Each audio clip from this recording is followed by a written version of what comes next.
Mmh. Alors, il faut dire que tu vis à Oslo depuis 15 ans.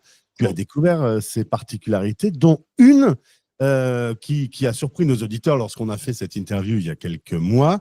Tu as sorti un livre qui s'appelle Le pays où les bébés dorment dehors. Parce que quand vous allez au pub l'après-midi, eh bien, vous laissez dormir pour la sieste l'enfant dans son landau dehors.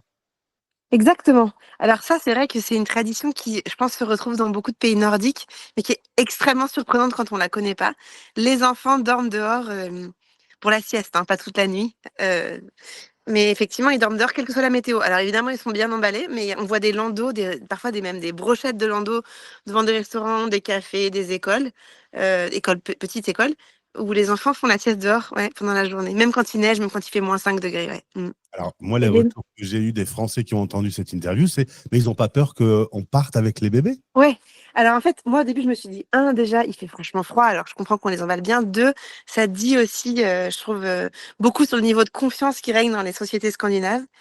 Et une fois, moi, j'étais au restaurant avec mon mari, puis notre fils s'était endormi dans la poussette, et il me dit, ah, je vais le laisser dormir dehors. Je lui dis, mais si on pas prend cette table-là, je le verrai pas, ça m'embête. Et puis il m'a dit, ah non, non, mais attends. Je lui dis, mais imagine si quelqu'un vole le bébé, quoi. Il me dit, non, mais il a été tellement casse-pied ces 10 derniers jours que, honnêtement, personne va voler ça. Donc, honnêtement, ils sont assez sarcastiques, et honnêtement, oui, les gens se font extrêmement confiance.